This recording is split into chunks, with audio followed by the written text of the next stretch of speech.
বিভিন্ন সেক্টরে থাকা স্বৈরাচারের দোষরদের তালিকা প্রকাশ। আমাদের পরবর্তী পদক্ষেপ কালচারাল ফেসিস্ট, শিক্ষাঙ্গন, চিকিৎসাঙ্গন, আইনাঙ্গন এবং গণমাধ্যম সহ বিভিন্ন গুরুত্বপূর্ণ সেক্টরে থাকা স্বৈরাচারের দোষরদের, স্বৈরাচারের কুশীলবদের তালিকা প্রকাশ।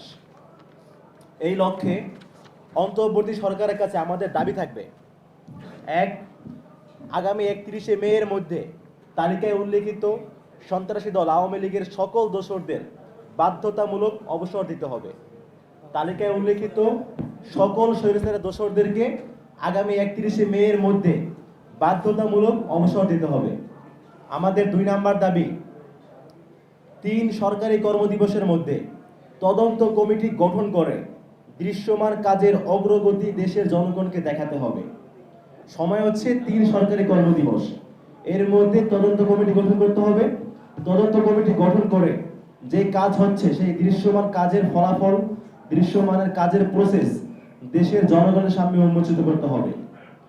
আমাদের 3 নম্বর দাবি, দেশে তথ্য পাচারকারী, ছাত্র জনতার বুকে গুলি চালানো নির্দেশদাতা এবং সহযোগী সকল আমলা এবং প্রশাসনের কর্মকর্তাদের পরিবার সহ সকলের ব্যাংক হিসাব ও অবৈধ সম্পদ জব্দ করতে হবে। দেশের তথ্য পাচারকারী ছাত্র জনতার বুকে গুলি চালানো, যেই গুলি চালানোর নির্দেশ যারা দিয়েছে এবং যারা সহযোগিতা করেছে, এরকম সকল আমলা এবং প্রশাসনের ব্যক্তিবর্গ যারা আছে তাদের পরিবার সহ সকলের ব্যাংক হিসাব এবং অবৈধ যে সম্পত্তিগুলো রয়েছে সেগুলো জব্দ করতে হবে। আমাদের 4 নম্বর দাবি, স্বৈরাচারের দোষর আমলা ও প্রশাসনের কর্মকর্তাদের দেশ থেকে নিষেধাজ্ঞা দিতে হবে এবং আইনানুগ ব্যবস্থা গ্রহণ করতে হবে।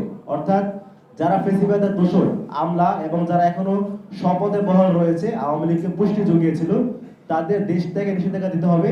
তারা যেন কোনো ক্রমেই বিচার না হওয়ার পূর্বে দেশ ছেড়ে পালাতে না পারে, এটা ইনশিওর করতে হবে। একই সাথে তাদের বিরুদ্ধে আইনানুগ ব্যবস্থা গ্রহণ করতে হবে। আমাদের 5 নম্বর দাবি, আগামী 36শে জুলাই, সেই সিগনিফিকেন্ট 36শে জুলাই অর্থাৎ 5ই আগস্ট, আগামী 5ই আগস্টের মধ্যে এখনো পর্যন্ত চিহ্নিত সকল স্বৈরাচারের দোষরদের শ্বেতপত্র সরকারি ওয়েবসাইটে প্রকাশ করতে হবে। অর্থাৎ যে তালিকা আমরা প্রকাশ করেছি এবং অন্যরা যে সমস্ত তালিকা প্রকাশ করেছে সবগুলো তালিকা ভেরিফিকেশন করে যারা আসলে স্বৈরাচারের দোষর ছিল তাদেরকে শ্বেতপত্র আকারে সরকারি ওয়েবসাইটে তাদের নামগুলো প্রকাশ করতে হবে। আমাদের 6 নম্বর দাবি, আপনারা জানেন যে আইনের 132 নম্বর ধারার কারণে থানাগুলোতে খনি পুলিশের ন্যায় মামলা নিচ্ছে না। যারা আমাদের উপর গুলি চালিয়েছিল সমস্ত পুলিশের কর্মকর্তারা, তাদের বিরুদ্ধে মামলা করতে গেলে আপনারা জানেন আইনের 132 নম্বর ধারার দোহাই দেওয়া হয়, এই দোহাই দিয়ে মামলা নেওয়া হয় না।